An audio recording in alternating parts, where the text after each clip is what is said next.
আজকে আমরা জাপানি ভাষার একটা দারুণ রহস্য নিয়ে কথা বলবো। প্রায় ১,৫০০ বছরের পুরনো এক অবিশ্বাস্য ইতিহাস জড়িয়ে আছে এর সাথে। চলেন শুরু করা যাক।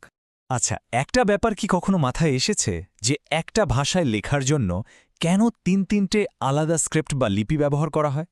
একটা বা দুটোও না, একেবারে তিনটে। এটাই কিন্তু জাপানি ভাষার সবচেয়ে বড় ধাঁধা। আর এর উত্তরটা সে তো এক অনেক পুরনো গল্প। গল্পটা শুরু হচ্ছে অনেক অনেক দিন আগে। তখন জাপানে মানুষের মুখে ভাষা ছিল, কিন্তু কোনো অক্ষর ছিল না। মানে ভাবুন একবার অবস্থাটা। মাথায় কত চিন্তা, কত গল্প, কিন্তু লিখে রাখার কোনো উপায় নেই। ঠিক এরকমই ছিল সেই সময়টা। আর ঠিক সেই সময়ে মানে ধরুন ৫ম শতাব্দীর দিকে চীন থেকে জাপানে একটা নতুন জিনিস এলো, কাঞ্জি। এগুলোকে ঠিক অক্ষর বলা যায় না, এগুলো আসলে এক একটা ছবি বা সিম্বল। যেমন একটা চিহ্ন দিয়ে হয়তো বোঝানো হলো পাহাড় বা নদী। দারুণ একটা আইডিয়া, তাই না? কিন্তু এখানে একটা বড় সমস্যা দেখা দিল। কাঞ্জি তো বানানো হয়েছিল চীনা ভাষার জন্য, আর জাপানি ভাষার গ্রামার বা ব্যাকরণ ছিল তার থেকে একেবারে আলাদা।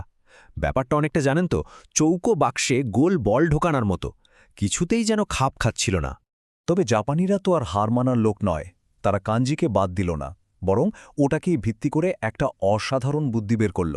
তারা ভাবল, ঠিক আছে, এই সিস্টেমটা হয়তো আমাদের ভাষার জন্য তৈরি হয়নি, কিন্তু আমরা তো একে নিজেদের মতো করে নিতেই পারি। যেমন এই জটিল কাঞ্জি অক্ষরটা দেখুন। এর উচ্চারণ হলো আন, আর মানে হলো শান্তি।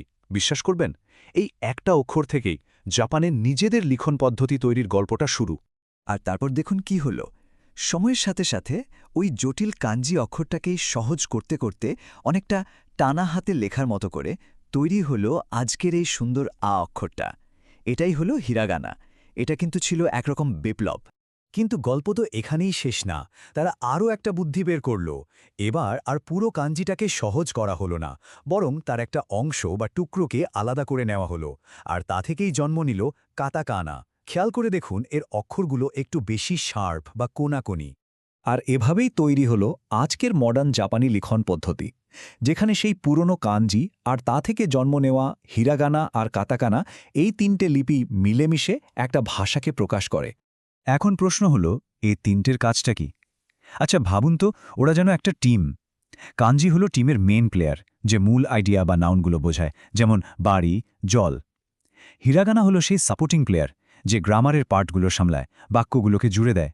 আর কাতাকানা, ও হলো টিমের স্পেশালিস্ট। যখনই কোনো বিদেশি শব্দ আসে বা কোনো কিছুতে জোর দিতে হয়, তখনই ওর এন্ট্রি। চলুন একটা উদাহরণ দিয়ে দেখি বিষয়টা। তাহলে বোঝা যাবে এই টিমটা কিভাবে একসাথে কাজ করে। প্রথমে একটা বিদেশি শব্দ নিই, কি বলেন? যেমন ধরুন ইংরেজি শব্দ কম্পিউটার।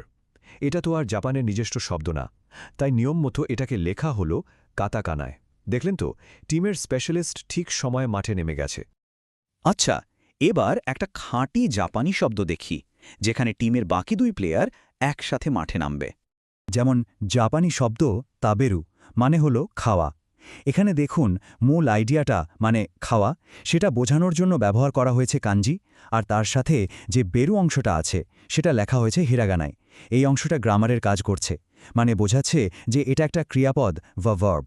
কি অসাধারণ টিমওয়ার্ক, তাই না?